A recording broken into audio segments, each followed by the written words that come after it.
Nuko tuje kandi nuko tugarukanye na za modoka z'imiturika, tugarukanye na za modoka z'abakimaze, tugarukanye na za modoka z'abajeje tafadanga.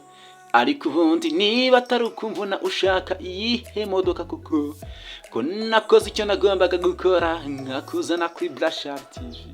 Ariko niwe wakoze iby'agaciro, wowe wakoze subscribe, ugakora share, ugakora comment kugira ngo imodoka nzajya ntereka ku isoko zose uzajya uzibona. Aka ni ka kazi k'umuturika dufite muri uyu mwaka.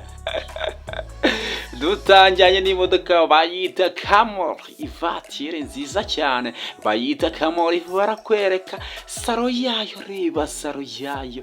Iyi modoka ni nziza, ni za modoka z'abajeje tafadanga. Iyi modoka ntabwo ushaka kuyigura ufite ubufaranga bwawe. N'indi mbabwira ngo miliyoni imwe n'igice, miliyoni 3 ukiri muri iyo bije ntabwo ushaka kuhagura iyo modoka.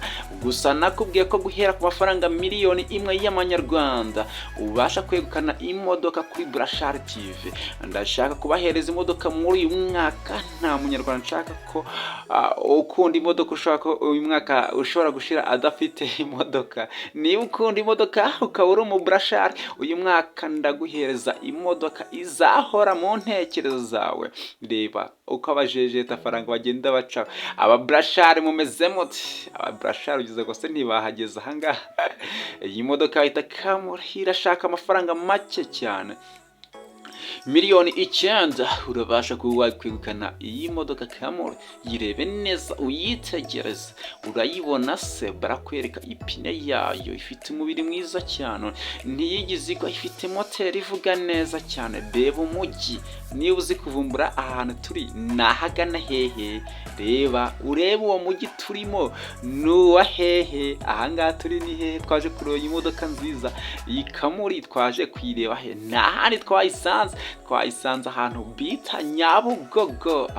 Uturuka mu majyepfo uje kuri BURASHARI TV uzacanga twaje kureba iyi modoka Nyabugogo. Wawe uturuka mu majyaruguru ndibaza ko uzaruhukira ahangaha Nyabugogo, ndetse no mu burengerazuba uzaruhukira Nyabugogo. Niho iyi Camor iri, nyirayo niho akorera. Arashaka amafaranga ku buryo bwihuse cyane. Reba aba BURASHARI mumeze mute?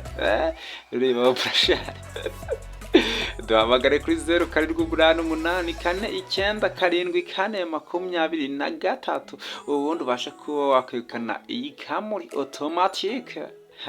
Ndagushimiye rero, yirebe neza. Washatse akazi urakabura, ufite amafaranga ushaka kuyabyaza umusaruro, inkunga ya mbere ni ibitekerezo. Aho ngaho ndagufasha.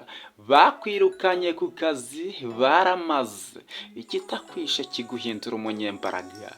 Habura ukwezi kumwe ngo nsinye kontara, intebe nicaragaho bayicaje hundi. Umwana w'umusoro ufite inzozi zo kuzagera kure kandi heza, mu gahinda kenshi n'umubabaro nzinga ibikapu nderekeza. Niko gukora next ibikurikiye BURASHARI TV.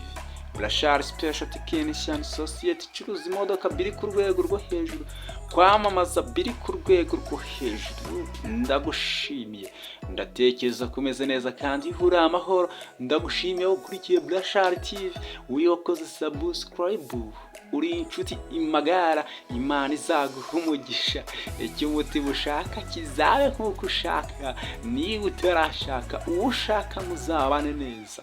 Nawe niba ukigira kuri BURASHARI TV akaba ari ubwa mbere, ikintu ugomba gukora no gukora subscribe, ugakora share, ugakora comment kugira ngo imodoka nzajya ntereka ku isoko zose uzajya uzibona. Aka ni ka kazi k'umuturika dufite muri uyu mwaka. Nk'ibisanzwe kuri mikoro ni BURASHARI, nigena Emmanuel. Uwo ni wenge weba kwitando kuri BURASHARI TV. Aka kanya ukaba uri kubona imodoka 1000 ku isoko.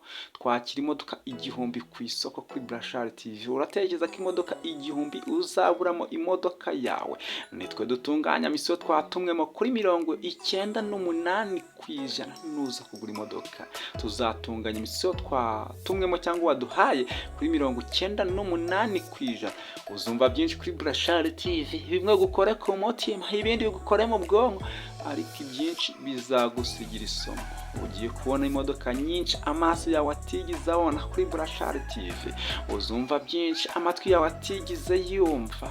Bamwe bazaguhamya bakubwiye ati Burashari TV ndakeka ko ishobora kuba ari iya mbere pe kuri uyu mugaba, niba atari no ku isi hose nta hano uzasanga Burashari TV usibye hano mu Rwanda. Dukora mu mujyi wa Kigali, aho uturuka hose.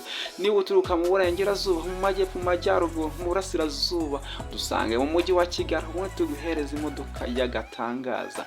Ni 0788497423 nizo nimero ubona kuri screen ya Burashari TV. Duhamagareho rero niba ushaka imodoka yo kugura nziza kandi ku giciro kiri hasi cyane, imodoka izakubereye agaciro ndetse n'umuryango wawe. Ntabwo uzigera wicuza cyangwa ngo ubabare kuko wakoze subscribe. Ngaho ndebera mujye mureba ukuntu mumvuna kwera.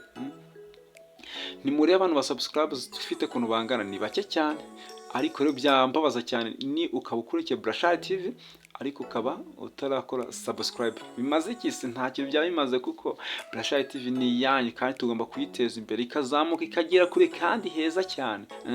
Rero niba muri mu Burashari ukaba ufite imodoka ugurisha ahantu uherereye hose, ni itsinda rikomeye ry'aba Burashari, turahaguruka ku muvuduko wa 98%, ubundi tuze tuyirebe tuyigurishe. N'ubundi ukena ufite itungo rikakugoboka, niba ufite akamodoka nawe karaba kakugoboka, hanyuma tuyigurishe ku buryo bwihuse cyane.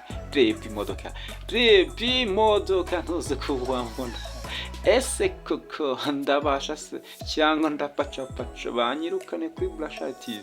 Nibanyirukana se biraza kuba byakumarira iki? Rero niyo mpamvu nshaka kugira ngo ukore subscribe, tujye tugendana kugira ngo Burashari TV izamuke.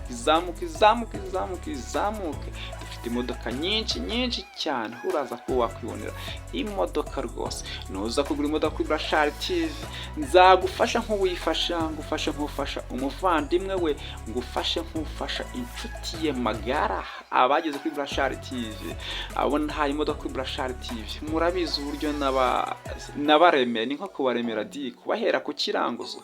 Tekereza kugura imodoka ukayigura amafaranga miliyoni 7. Abo nta amavensi se ntubize.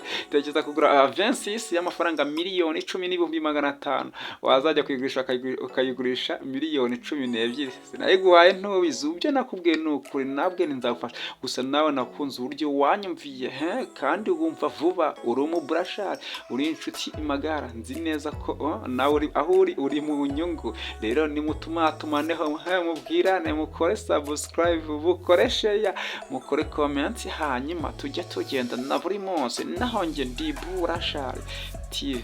See you.